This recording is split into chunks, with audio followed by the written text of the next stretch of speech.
Are you booked on a P&O Pacific or Carnival Encounter Cruise or planning one? Well, Matt and I just got back from using this ship and now I have my top tips and best things to know before booking your trip, while cruising on the ship and navigating the whole process. This will help you make the most out of your journey, maybe save you some money and utilise your time a little better. Although if you didn't know, the P&O Encounter Cruise we went on will soon be absorbed into Carnival and set to be renamed the Carnival Encounter Cruise Ship.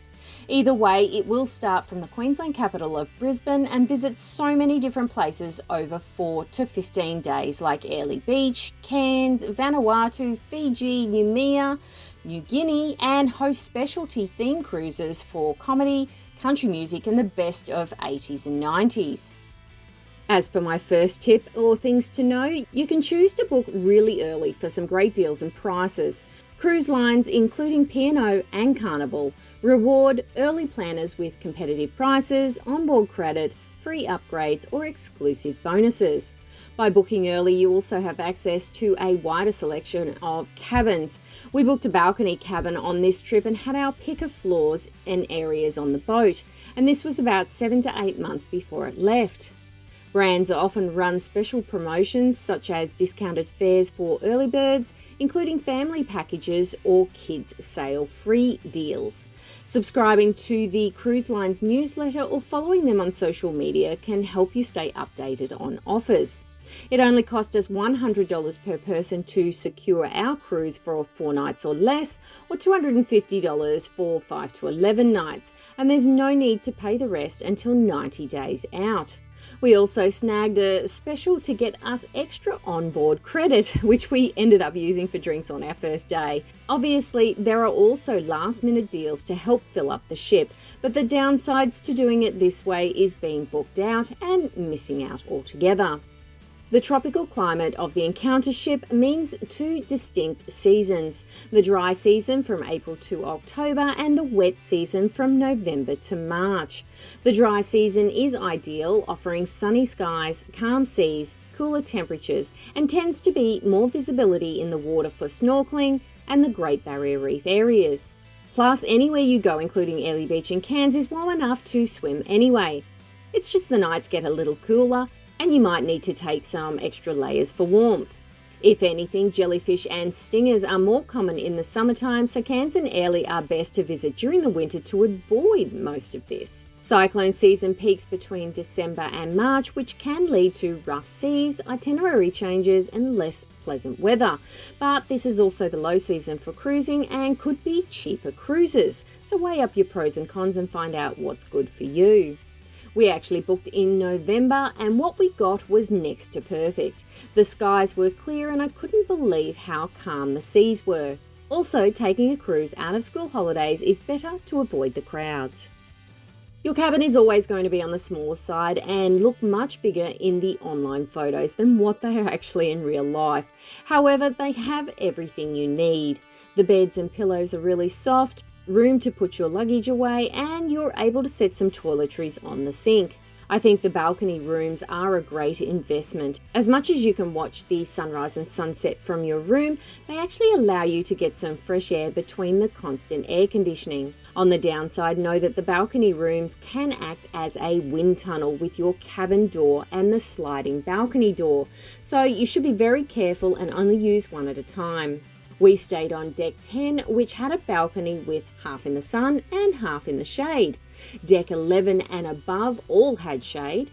Deck 9 had full sun below us, and Deck 8 and below that were all in the shade. Consider cabin location too. If you're prone to seasickness, choose a cabin midship or on the lower decks, as these areas experience less motion. For light sleepers, avoid rooms near the elevators, stairwells, or noisy areas like clubs and restaurants. If you're someone that doesn't mind cozy space and plans to spend most of your time exploring the ship or on shore, an interior cabin might be suited to your budget.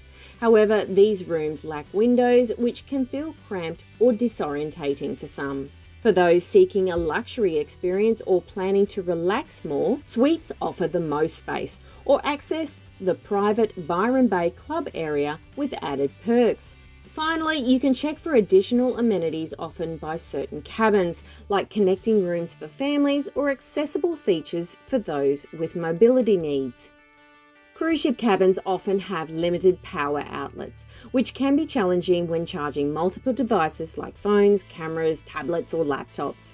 Having a power board is especially useful, but before packing, ensure your power board complies with P&O or Carnival policies. Most cruise lines allow them, but prohibit those with surge protection due to the fire safety regulations. Additionally, ensure that any electrical equipment you want to bring along is in a safe working condition, or it could be denied and confiscated until you return. Drinks can be a significant expense for many passengers. P&O and Carnival offers drink packages for sodas, alcohol and specialty coffees. Purchasing these in advance can save you 10 to 15% off if you plan to enjoy beverages regularly, and these can be booked up a week out through the cruise control platform. Although if you don't drink that much, opting to pay as you go might be more economical. However, know the packages have limits. Alcohol is capped at 15 drinks per day per person, and you can only buy one drink every 15 minutes. Also keep in mind that higher cost cocktails may not be included in your drinks package, and instead of charging you the difference to their limit, you'll be charged the whole lot. Also, non-alcoholic beers may not be included in the soft drinks package. I found the cocktails a nice change if you don't have them too much, and so many different flavours around the ship, but they range in price from $17 to $22 each. You can get beers in schooners and pints, and all your main spirits are available too. Wi-Fi is often overlooked expense, and the Encounter Cruise offers daily internet packages, but they can be costly and range from $16 to $25 Australian dollars per day. Please also factor in that if you're on a 4-day cruise, you'll be purchasing the package for 4 days, which is close to $100. There isn't an option for half the time or 1 day out of that period. Also, the internet only works in flight mode and doesn't allow you to share it with others by hotspotting. Our passwords were also given to us as QR codes and harder to swap devices.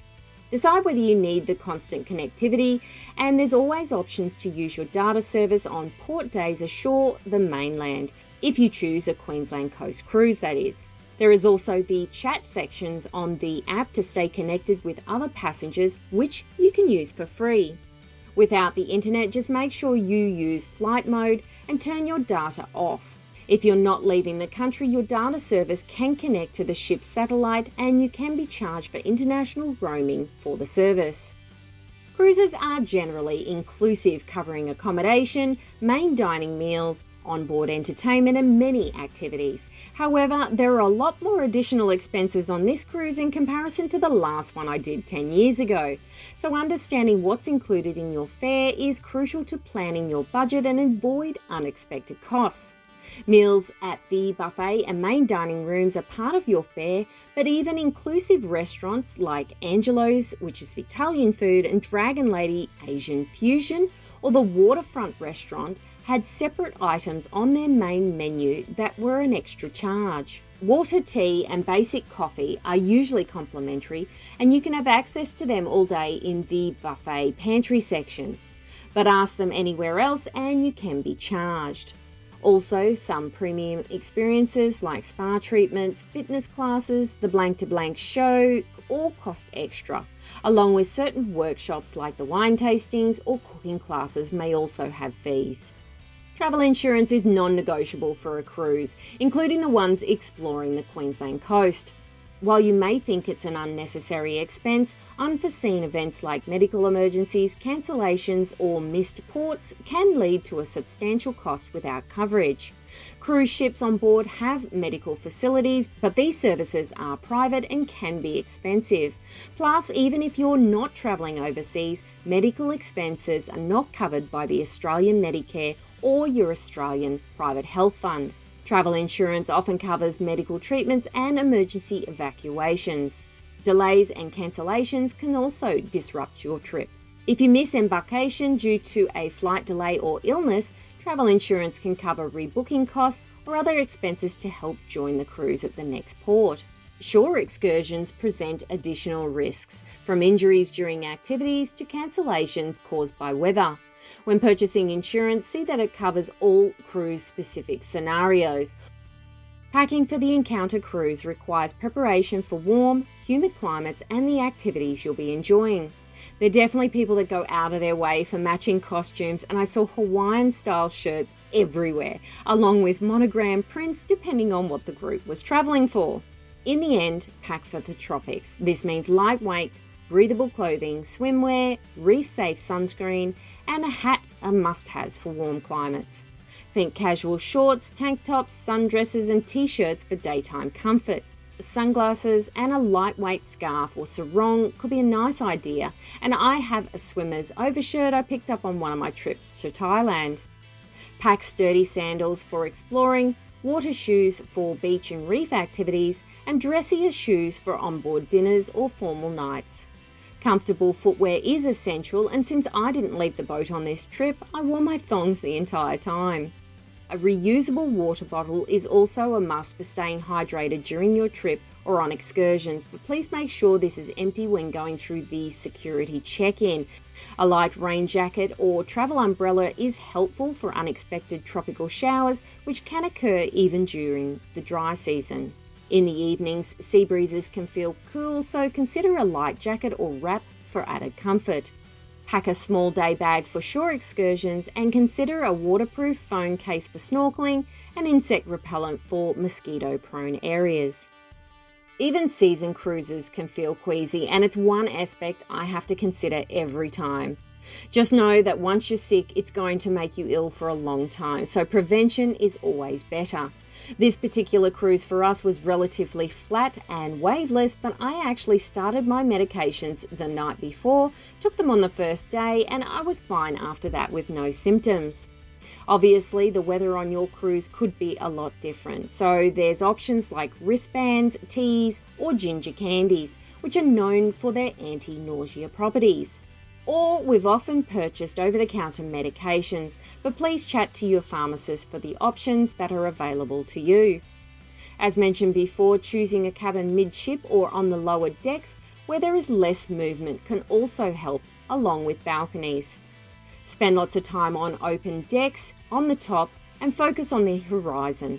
This helps your brain adjust to the ship's motion, but you can also avoid heavy meals. Arriving early for embarkation ensures a stress-free start to your cruise. Allow for unexpected delays and gives you more time to settle in. This includes if you're driving or flying. If you're flying, consider arriving in Brisbane the day before to avoid last-minute rushes or delays. Stay in a hotel close to the port, giving you extra time to relax and explore the city before boarding. If you need some suggestions, I have a blog post linked below that are close to the airport and a short distance from the cruise terminal. The check-in process for the Encounter Cruise is designed to be smooth and efficient. While you can do this on the day, there is a benefit to processing some of it through the cruise control platform earlier. This includes choosing an early check-in time, downloading luggage tags, submitting dietary requirements, and your cruise card photo. All this makes the terminal check-in process shorter and easier for everyone. You also get more time on the ship before the crowds get in.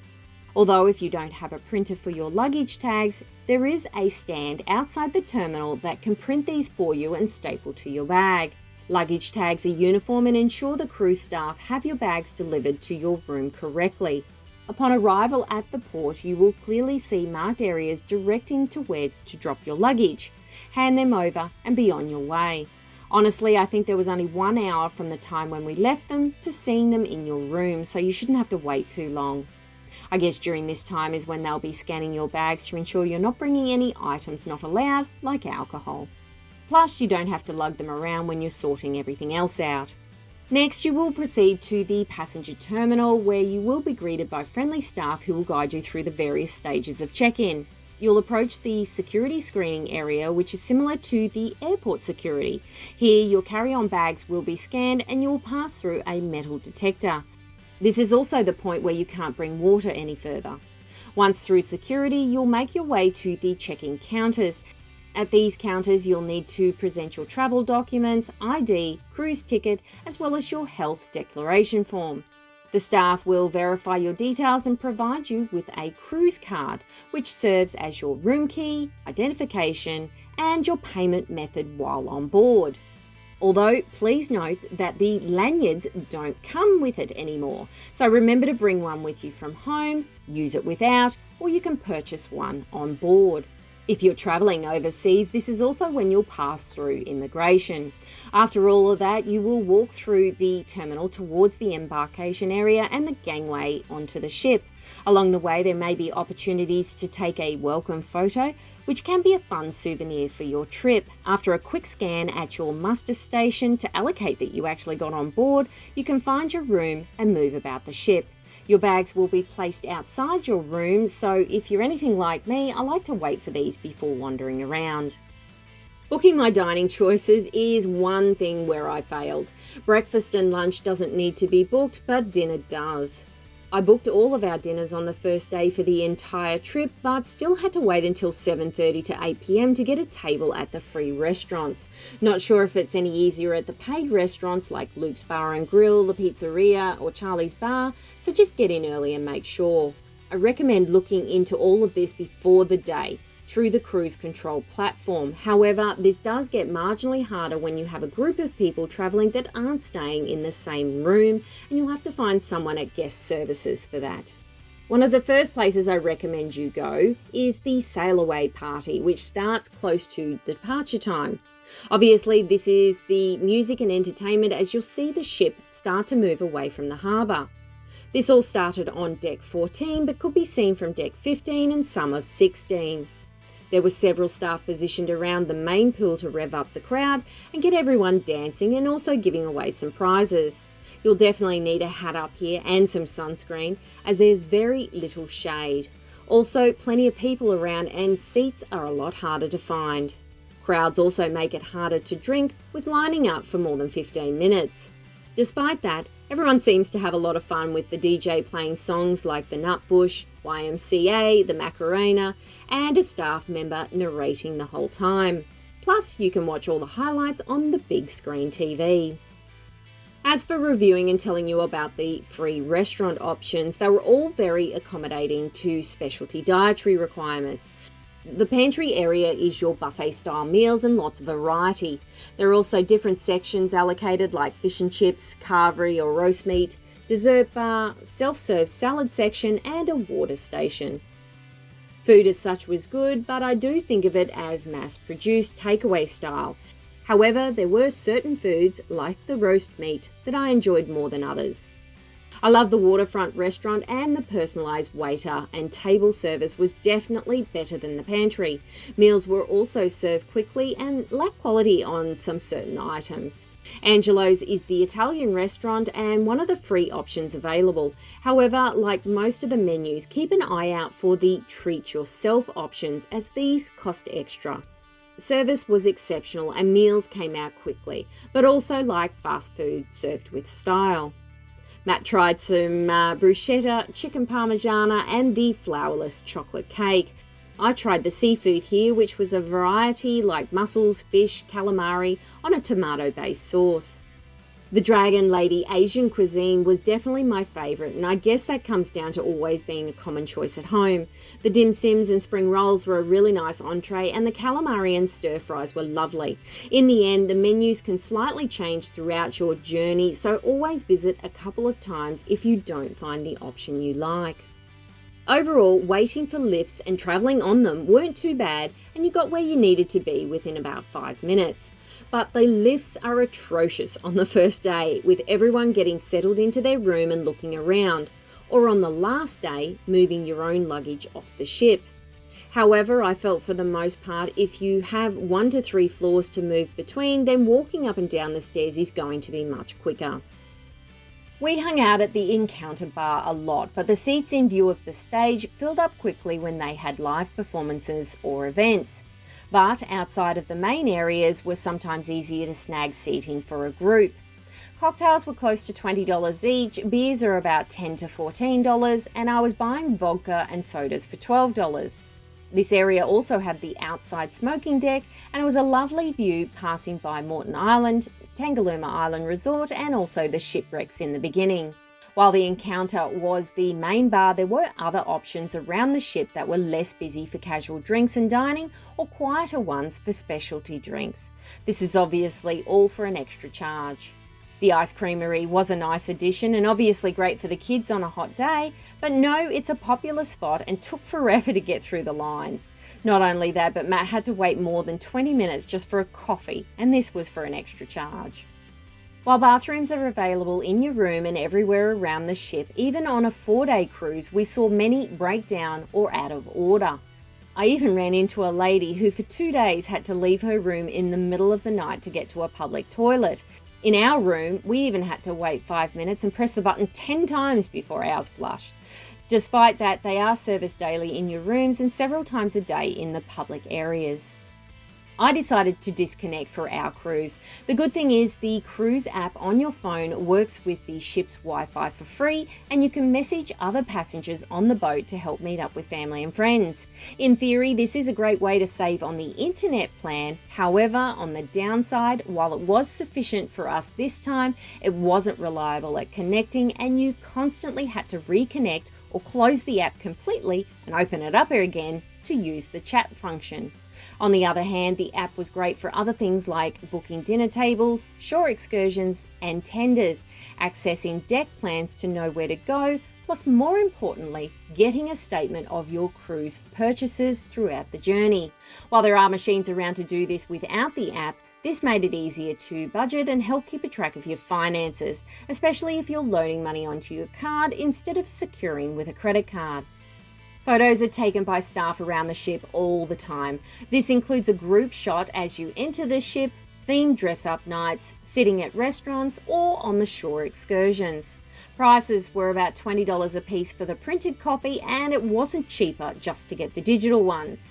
These are all displayed on big boards in the section of the photo lab near the Encounter bar. You can pop along at any time during your trip and check them out to see which ones you would like and purchase.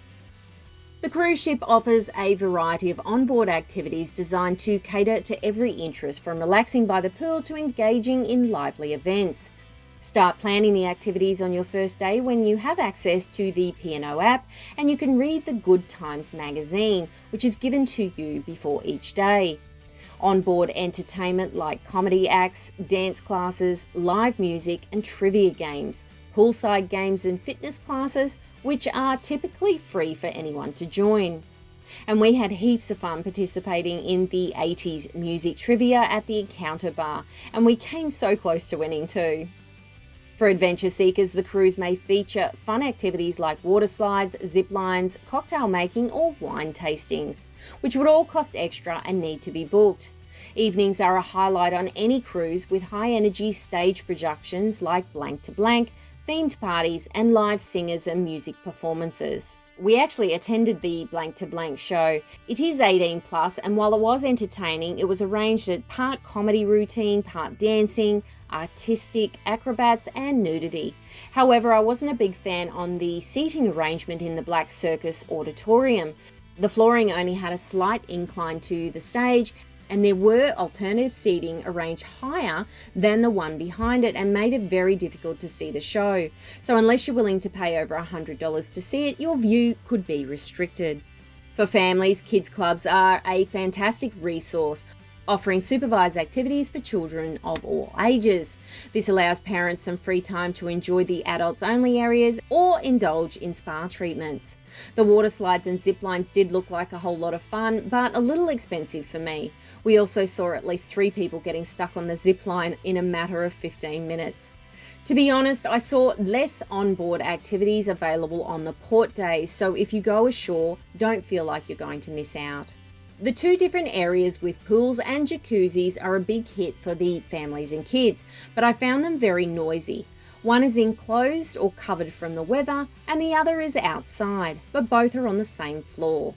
The outside one keeps everyone entertained, especially with a big screen TV playing movies like Despicable Me or music videos. The Oasis Pool and Bar was my favourite pool and where I spent most of my time on the port day. I really wanted to find out what it was like staying on board when most of the people went to shore. They have 4 different levels surrounding this pool with tables, chairs, pool lounges, a bar and a smoking section. It's definitely a lot quieter around here. It's also right beside the pantry so you can get food and venture back to the adults only area.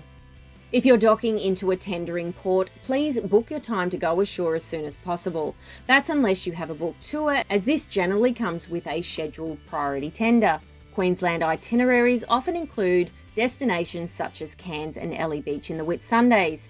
Each offer unique experiences, from swimming in the Great Barrier Reef, the gorgeous Whitehaven Beach, or exploring the Daintree rainforest in the top end.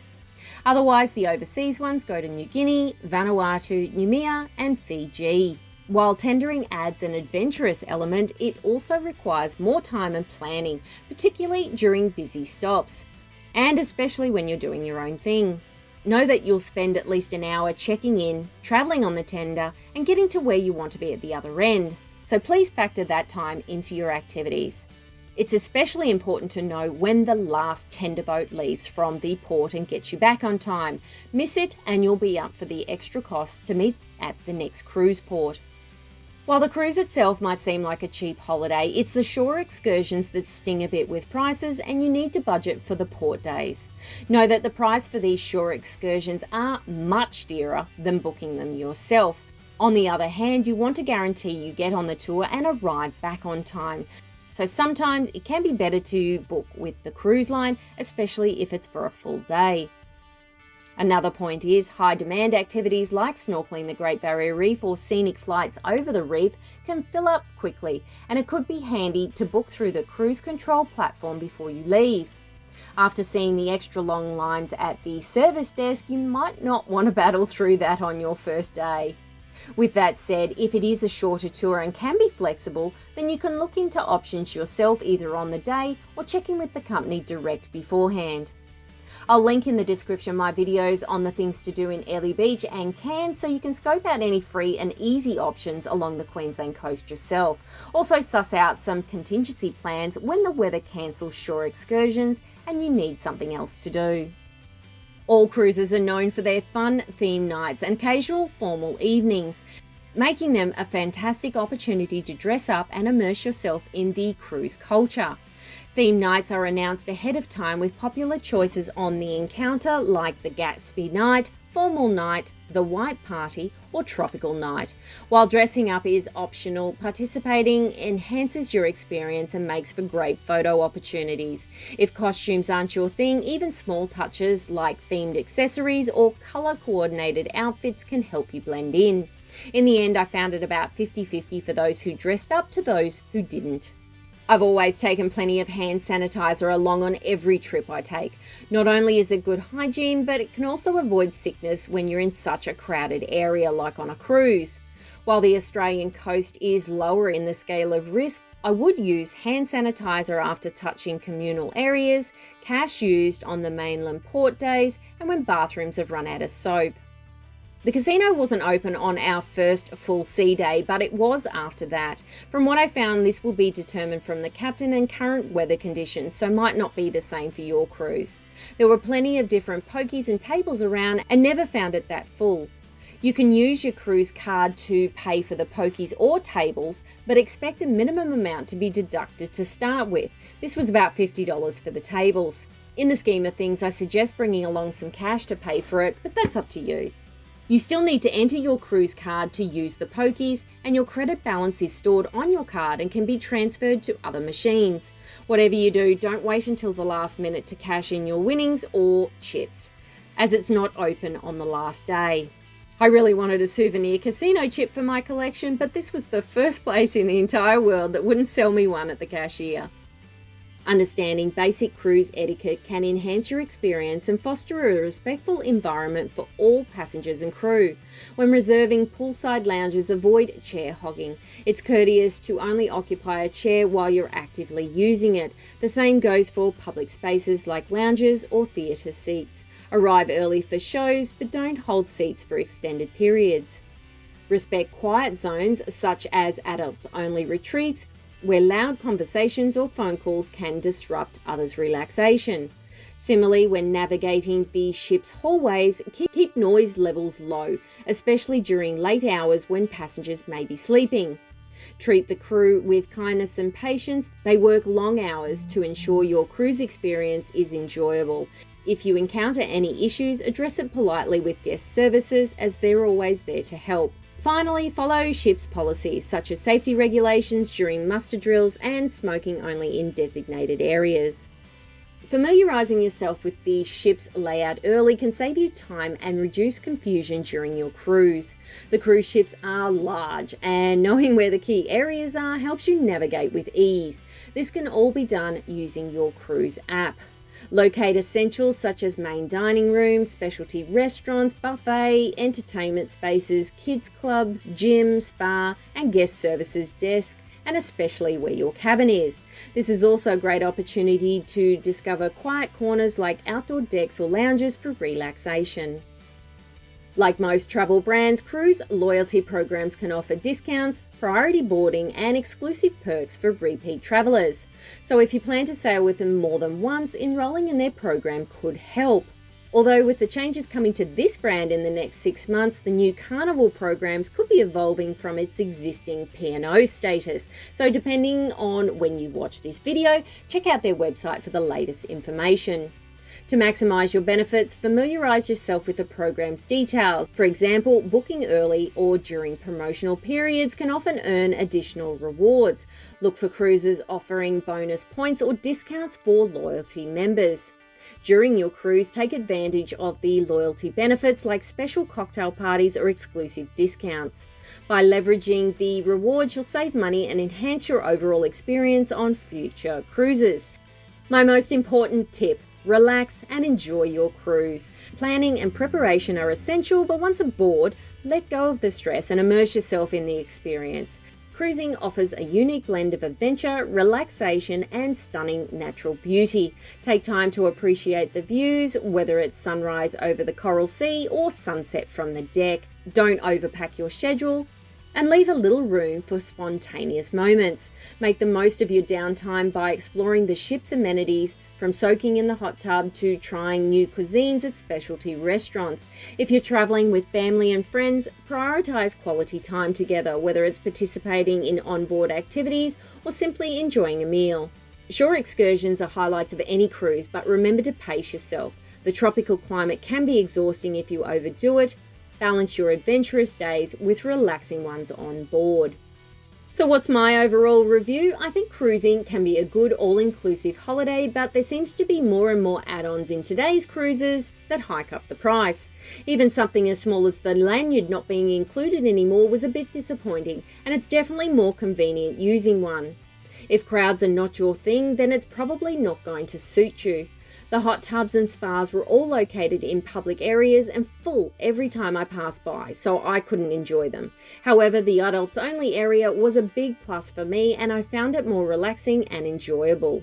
There also needs to be some work on their app with message notifications and having it disconnect all the time. In some ways, I see it as a lovely group holiday, but with different activities and different people, I can see many people doing their own thing. Despite that, I had a blast on our cruise and would definitely do another one. But I now have more knowledge and can plan around the things that I didn't like, which of course will now help you plan your trip. Finally, in researching your port days, please click to see my things to do videos on Airlie Beach or Cairns. Thanks for watching, guys, and I will see you for my next one.